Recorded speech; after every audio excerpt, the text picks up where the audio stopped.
আপনারা দেখছেন Bankura TV breaking news. Bankura টিভিতে আজ আমি বাঁকুড়া টিভির chief editor the tiger journalist দাদা উত্তম দে। বাঁকুড়া টিভিতে যে বাঁকুড়া টিভি প্রতিবাদী মানুষের কণ্ঠস্বর, যে বাঁকুড়া টিভি প্রতিবাদী আম জনতার কণ্ঠস্বর, সমাজের নিপীড়িত, নির্যাতিত, বঞ্চিত, লাঞ্ছিত, অবহেলিত মানুষের কণ্ঠস্বরই বাঁকুড়া টিভির কণ্ঠস্বর তুলে ধরছি। বাঁকুড়া জেলার গঙ্গাজল ঘাটির একটি গুরুত্বপূর্ণ ব্রেকিং নিউজ। আবহাওয়ার পূর্বাভাস মতো এই বৃহস্পতিবার বাঁকুড়া জেলার বিভিন্ন প্রান্তে ঝড় বৃষ্টি, বজ্র বিদ্যুৎ সহ শিলাবৃষ্টির পূর্বাভাস ছিল। আর সেই পূর্বাভাস মিলে গেল। আজ বাঁকুড়া জেলার সর্বত্রই যেমন বৃষ্টি হয়েছে, ঝড় বৃষ্টি হয়েছে, তেমনি গঙ্গাজল ঘাটিতে দেখা গেল শিলাবৃষ্টির তাণ্ডব।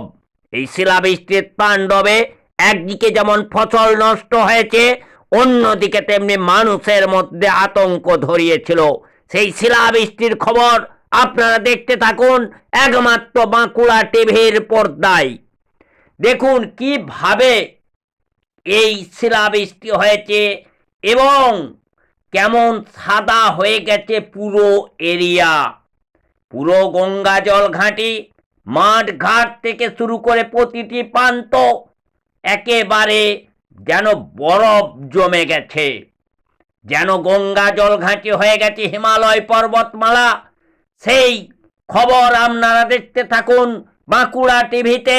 দেখুন কিভাবে বরফ জমেছে, কিভাবে বরফ পড়েছে এবং মাঠের ফসল থেকে শুরু করে সমস্ত কিছু প্রায় নষ্টের মুখে এবং আশঙ্কায় গঙ্গাজল ঘাটির মানুষ।